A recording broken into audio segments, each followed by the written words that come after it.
सपना यही था कि हमको समाज में सुधार करना है, हमें समाज में बदलाव करना है। वो जवानी जवानी नहीं जिसकी कोई कहानी नहीं, तो इस जवानी की कोई कहानी होगी और वही प्रयास हम लोग कर रहे हैं। जाति धर्म तक हम लोग नहीं पूछते हैं मदद करने से पहले। अपना भाई जब हॉस्पिटल में छोड़ के, अपना बेटा जब हॉस्पिटल में छोड़ के चला जाता है तो हमारी संगठन, हमारे नौजवान भाई लोग यहाँ के जो है जिले के, उसको खून देते हैं, उसकी मदद करते हैं, उसके जान बचाने का काम करते हैं, हर प्रकार से लोगों की मदद करते हैं। और वो मदद निरंतर होते रहा। कभी बच्चों के लिए आंदोलन, कभी शिक्षकों के लिए आंदोलन, कभी आंगनबाड़ी सहायिका सेविका के लिए आंदोलन, कभी चौकीदार बहाली में घोटाला हुआ उसके लिए आंदोलन, हर प्रकार से आंदोलन हम लोग करते रहे। 62-63 दिन कोरोना में हम लोग मदद किए, लोगों को खाना खिलाए हैं। इतना पानी में घुस के बाढ़ में हम लोग खाना खिलाए हैं। ये बाढ़ का पूरा महामारी में, कोरोना महामारी में, आपदा में एको को नेता जिला का निकला घर से, कोनो घर में से सिम छोड़ के, परिवार छोड़ के नहीं निकला। तो अब समय आ गया यहाँ के जनता को सोचना होगा कि हमें हक अधिकार के लिए लड़ने वाला नेता चाहिए, हमारा हक अधिकार खाने वाला नेता नहीं चाहिए। साथ हम देते हैं, जात फलानवा हो जाएंगे, जात चिलानवा हो जाएंगे। आप मत देखिए कि आपका बिहार का मुख्यमंत्री कौन बन रहा है, क्योंकि आपके रोड, आपके मोहल्ले का गली का रोड, स्ट्रीट लाइट, शौचालय, विधि व्यवस्था मुख्यमंत्री प्रधानमंत्री आके नहीं बनाएंगे, आपके सांसद और विधायक बनाएंगे। तो आप सांसद और विधायक अपना नेता अच्छा चुनिए, मुख्यमंत्री के नाम पर, प्रधानमंत्री के नाम पर यहाँ विधायक चुनने का काम मत करिए। जो विधायक, जो उम्मीदवार 1 करोड़ रुपए में टिकट खरीद रहा है, 2 करोड़ रुपए क्षेत्र में खर्चा कर रहा है और 3 करोड़ अगर क्षेत्र में खर्चा कर रहा है चुनाव में, तो आपके गली का रोड बनवाएगा, नाला बनवाएगा, शौचालय बनवाएगा, आपको इंदिरा आवास दिलवाएगा, कुछ नहीं देगा, घंटा नहीं देगा। वो मोतिहारी मोती झील के लिए करोड़ों रुपए आ गया, आज तक मोतिहारी मोती झील का सफाई नहीं हुआ, कुछ नहीं हुआ। ए पर करोड़ों रुपए उठा के आप एथी एने ओने कर दिए। मोतिहारी ना मोती झील महोत्सव मना लेते हैं, करोड़ों रुपए एने ओने हो जाता है, कथी का विकास। प्रसिद्ध सीताकुंड मंदिर जो नेपाल जनकपुर से जब राम जी सीता मैया के साथ बियाह करके चले थे, तो चौथा दिन हमारा पिपरा में सीताकुंड मंदिर पर स्थित पर वहाँ पे चौथारी हुआ था उनका, और शादी के बाद जो कंगन खुलता है वहीं पे उनका कंगन खुला था। सीता मैया स्नान की थी, शंकर भगवान का मूर्ति बना के पूजा की थी। वैसे जगह का निर्माण आज तक नहीं हो पाया है, उसको सौंदर्यीकरण नहीं हो पाया है। वो हर टोला में एगो बहुत प्रकार के एगो दलाल टाइप का लोग होता है जिसको उल्टा टांग के मारना चाहिए। वो अकेले पूरा टोलवे को बेच देता है। समाज को बेचने वाले से हम पूछते हैं, एक कुशवाहा का बेटा जब अनपढ़ होता है, एक यादव का बेटा जब अनपढ़ होता है, एक सहनी का जब बेटा अनपढ़ होता है, एक ब्राह्मण का बेटा जब अनपढ़ होता है, तो उस अनपढ़ बेटे को पढ़ाने के लिए ये लोग 5,000-10,000 रुपये मदद नहीं कर सकते हैं। और ये लोग साजिश के तहत फंसा के दलित, महादलित और अनपढ़ गरीब परिवार के बच्चों को क्रिमिनल बनाने का काम करते हैं, उनको अपने पीछे घुमाने का काम करते हैं। 200, 400, 500 रुपया उसको देकर झंडा ढलवाने का काम करते हैं। और वो भी नौजवान मजबूर है और भटका हुआ है, वो भी जय हिंद जय हिंद, जय हो जय हो जय हो जय हो, ये लोग के पीछे झंडा लेके करते रहता है, एक उम्मीद में कि चला भाई कहीं आपकी बार विधायक जी मतलब कुछ कर दे। लेकिन ऐसा ही सा विधायक लोग है, क्या करेगा। इन लोगों को तो सत्ता से मतलब है, कुर्सी से मतलब है। कई बार अरेस्टिंग हो जाता है, थाना पर घंटों रहते हैं हम लोग, लाठी खाते हैं। यहाँ पे देखिए ये फूटा है सर पर, लाठी खा के सर फटा है, खून बहा है। किसके लिए? एक समाज के लिए। तो जो नेता लोग है जात के नाम पर तो वोट जाके ले लेता है लोग, उसके मजबूरी का फायदा उठा के वोट लोग ले लेता है लोग, लेकिन उसके लिए पूछता नहीं है, सोचता नहीं है। आज वो सड़क किनारे घर में जरूर जमीन में बसने का काम करते हैं, तो अस्थायी रूप से उनको जमीन, उनको व्यवस्थित होने का काम और उनको मकान दिलाने का काम हम लोग करेंगे। बहुत बहुत धन्यवाद, प्रणाम। सर सबसे पहले आप अपने बारे में बताएं, जैसे अपने कॉलेज लाइफ से लेकर अभी तक के, और अपने फैमिली बैकग्राउंड के बारे में भी कुछ बताएं सर।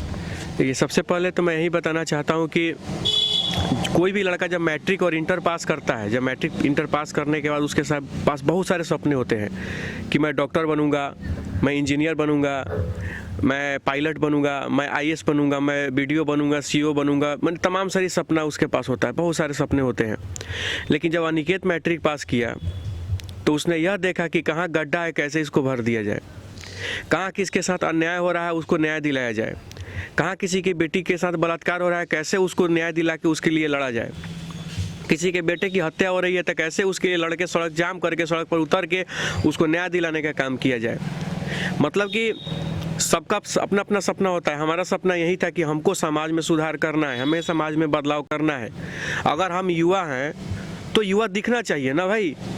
एक हम छोटे थे बचपन में तो एक गाना सुनते थे, कहीं कहीं पान के दुकानों पर जाते समय गाना सुन जाते हैं, वो जवानी जवानी नहीं जिसकी कोई कहानी नहीं। तो इस जवानी की कोई कहानी होगी और वही प्रयास हम लोग कर रहे हैं और दिन रात मेहनत करते हैं। कोई भी अगर हमें कॉल करता है, चाहे हमारे संगठन के किसी भी नौजवान को कोई कॉल आता है कहीं से जिले में, जाति धर्म तक हम लोग नहीं पूछते हैं मदद करने से पहले। इवन हम लोग नाम तक नहीं पूछते कि फलाना चिलाना तुम्हारा नाम क्या है भाई, उसकी मदद की जाती है। उसका अपना भाई जब हॉस्पिटल में छोड़ के, अपना बेटा जब हॉस्पिटल में छोड़ के चला जाता है, तो हमारी संगठन, हमारे नौजवान भाई लोग यहाँ के जो है ज़िले के, उसको खून देते हैं, उसकी मदद करते हैं, उसके जान बचाने का काम करते हैं। एक बदलाव। और रही बात सबसे बड़ी चीज़, हम एक शिक्षक थे, और एक शिक्षक का काम क्या होता है? समाज को और समाज के बच्चों को, नौजवानों को सही दिशा दिखाना, सही मार्गदर्शन करना। कोई गलत काम करता है तो उसको रोकना, उसको समझाना कि नहीं ये गलत है, तुमको इसको ऐसे करो। तो एक शिक्षक का काम होता है सही मार्ग दिखाना। तो एक अच्छे नेतृत्व करता, यानी एक नेता का काम भी होता है समाज को अच्छे दिशा में लेके जाना, और एक अच्छे समाज का निर्माण करना, और उस समाज के अच्छे निर्माण में जो अवरोधक होते हैं उनको सबक सिखाना, उनको सजा दिलवाना।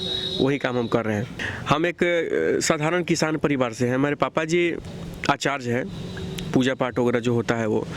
और एक आचार्य परिवार, एक साधारण परिवार से किस तरह एक जीवन यापन होता है, सरकार और किसान फैमिली से हैं।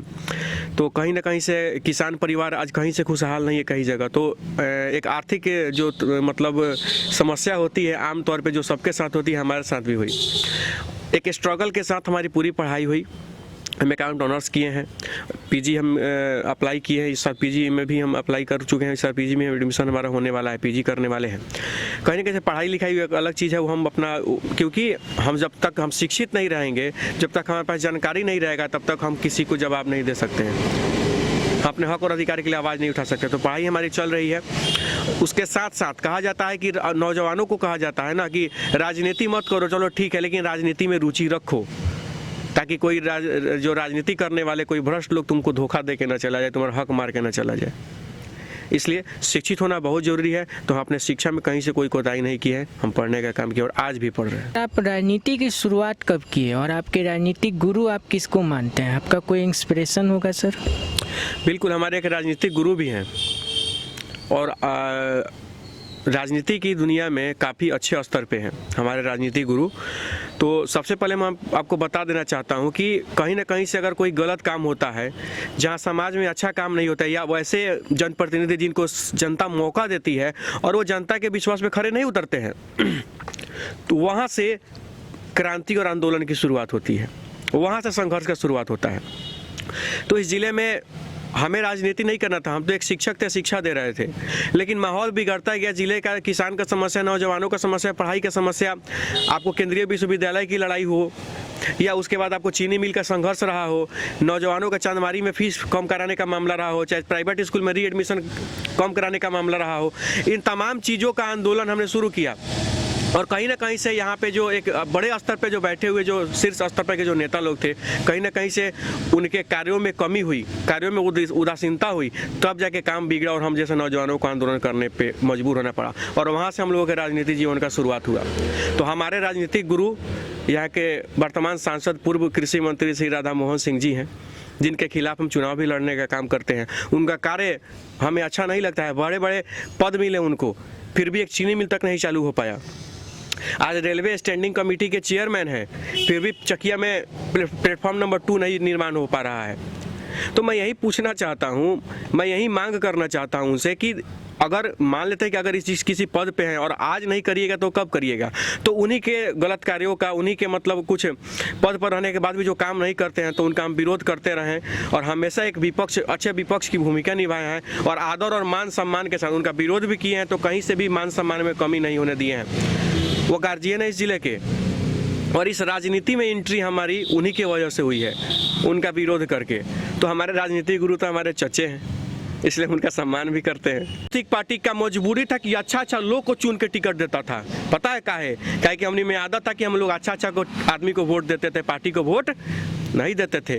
और जहिया से हम लोग दारू माफिया, बालू माफिया, आलू माफिया, प्याज माफिया को वोट देना शुरू किए, तो पार्टियों समझ गया है कि अब नीमन आदमी के टिकट देने से काम ना चलेगा। नीमन आदमी तो 2 करोड़ खर्चा करी ना। कहीं यहाँ तक कुछ लोग के यहाँ का सारा जात का हम एगो और ही बात कुछ लोग खराब लगेगा, हम चाहते हैं कि खराब लगे। सब जात को हम नहीं बोल रहे हैं, लेकिन हर जात में, पंडित जी हो, चाहे भूमियार हो, चाहे कुशवाहा हो, चाहे यादव हो, चाहे दलित महादलित परिवार से हो, वो हर टोला में एगो बहुत प्रकार के एगो दलाल टाइप का लोग होता है जिसको उल्टा टांग के मारना चाहिए। वो अकेले पूरा टोलवे के बेच देता है नेता लग जाके, आ कुर्ता उर्ता चुनाव आ गया तो कुर्ता उर्ता झाड़ लेगा बढ़िया से, आ क्या करेगा, पूरा मोहल्ला तो हमारे है, हम पासवान है, पूरा पासवान टोली हमारा है। तो लोग जाएगा कि हम पंडित जी हैं और मैं पंडित जी के 450 वोट बा और सब हमने का हमारा पॉकेट के चीज़ बा, हमारा चिंता मत करो, हम वाला बानी। कोनो कहे कि हम बाबू साहब भाई पूरा वोट बा हमरे ह, हमारा जात के पूरा वोट रहुआ बा, हम यादव हैं, यादव पूरा हुआ के मेन हम ही हैं, पूरा यादव वोट, हम कुशवाहा है पूरा, हम बानी तो पूरा कुशवाहा वोट रहुआ साथे बस, चिंता मत करी। एगो इस तरह की गंदी और घटिया मानसिकता का लोग पूरे समाज को बेच देने का काम करता है। और उस समाज को बेचने वाले से हम पूछते हैं, एक कुशवाहा का बेटा जब अनपढ़ होता है, एक यादव का बेटा जब अनपढ़ होता है, एक सहनी का जब बेटा अनपढ़ होता है, एक ब्राह्मण का बेटा जब अनपढ़ होता है, तो उस अनपढ़ बेटे को पढ़ाने के लिए ये लोग 5 या 10 हज़ार रुपये मदद नहीं कर सकते हैं। और ये लोग साजिश के तहत फंसा के दलित, महादलित और अनपढ़ गरीब परिवार के बच्चों को क्रिमिनल बनाने का काम करते हैं, उनको अपने पीछे घुमाने का काम करते हैं, 200, 400, 500 रुपया उसको देकर झंडा ढोलवाने का काम करते हैं। और वो भी नौजवान मजबूर है और भटका हुआ है, वो भी जय हिंद जय हिंद, जय हो जय हो जय हो जय हो ये लोग के पीछे झंडा लेके करते रहता है, एक उम्मीद में कि चला भाई कहीं आपकी बार विधायक जी मतलब कुछ कर दे। लेकिन ऐसा विधायक लोग है, क्या करेगा, इन लोगों को तो सत्ता से मतलब है, कुर्सी से मतलब है। वो जनता को जवाब दे के जाए, जो जमीन बी का पैसा जिला में रखा हुआ है तो किसानों का बकाया, गन्ना का बकाया क्यों नहीं दिया गया है? मैं यही सवाल पूछना चाहता हूँ, मैं पूरे जिले वासियों से कहना चाहता हूँ, आपसे आग्रह करना चाहता हूँ कि अगर आपका यह नेता आपके दरवाजे पे जाता है, अगर आपका चीनी मिल में बकाया है, आपने गन्ना दिया है, अगर किसान है, मजदूर है, आपका बकाया है, तो उस नेता को अपने दरवाजे पर बैठाइए और पूछिए, जब चीनी मिल के पैसा हुआ जामा बात तो दिवोला काहे ना, आप कामना मुंह से कामना ला जाए, तू मेरा दूरा पर आके बैठल बड़ा। इतना जरूर क्वेश्चन, चाय वो पिला दीजिएगा, इज्जत में कमी नहीं करिएगा, लेकिन इतना क्वेश्चन में जरूर पूछिएगा, इतना हमारा आग्रह है। गन्ना समस्या, गन्ना किसानों की समस्या, मोतिहारी चीनी मिल का बंद होना, ये बहुत बड़ी समस्या है जिसको लेकर आप हमेशा हर चीज़ में मुद्दा उठाते रहते हैं। आपको क्या लगता है कि गन्ना समस्या, गन्ना किसानों की समस्या और मोतिहारी चीनी मिल भविष्य में कभी ओपन होगा, या आपका क्या लगता है कि कभी नहीं ओपन होगा? देखिए, मैं आपको बता देना चाहता हूँ कि चीनी मिल में हम एक मजदूर के रूप में भी कुछ दिन काम किए हैं, कंप्यूटर वगैरह चलाए थे, हमारा भी बकाया है, 3-4 महीना जो चलाए थे उसमें 1-2 महीने का मिला था, बाकी नहीं मिला था। और इस मिल को यहाँ के, मैं ही नहीं, इस क्षेत्र में घूम के किसी भी एक नौजवान से, रिक्शे चलाने वाला, ठेला चलाने वाला आपको दिखेगा, जूता पर पॉलिश करने वाला अगर दिख गया, कोई अंडा भूजा वाला दुकान वाला दिख गया होगा ना, उसे पूछिएगा ना तो रो देगा, कहेगा कि भैया हम मजदूर हैं ये में के, वो कह देगा आपको कि हम ही मजदूर हैं ये में के। और उससे जाके पूछिए, वो भी यही बात आपको कहने का काम करेगा, वो भी यही कहने का काम करेगा कि यह मिल में ज़्यादा कुछ गड़बड़ी नहीं है। किसी से पूछेगा, एगो टरबाइन और बॉयलर, 2 चीज़ का यहाँ कमी है, ये 2 चीज़ सेट हो जाए तो आज भी मोतिहारी चीनी मिल का पाट पुर्जा इतना मजबूत है कि पूरे भारत में किसी भी चीनी मिल का पाट पुर्जा उतना मजबूत नहीं होगा, मशीन उतना मजबूत नहीं होगा। चीनी मिल में कोई दिक्कत नहीं है, बस यहाँ चलाने वाले का नेत साफ नहीं है, यहाँ के जनप्रतिनिधियों का नेत साफ नहीं है, वो चाहते नहीं है कि चीनी मिल चले। पता का है, जहाँ तक हमको पता है चीनी मिलवा चल जाएगा तो वोटवा का आना ठीक है, मुद्दा बना के मांगेगा लोग, सबसे बड़का कारण ही है।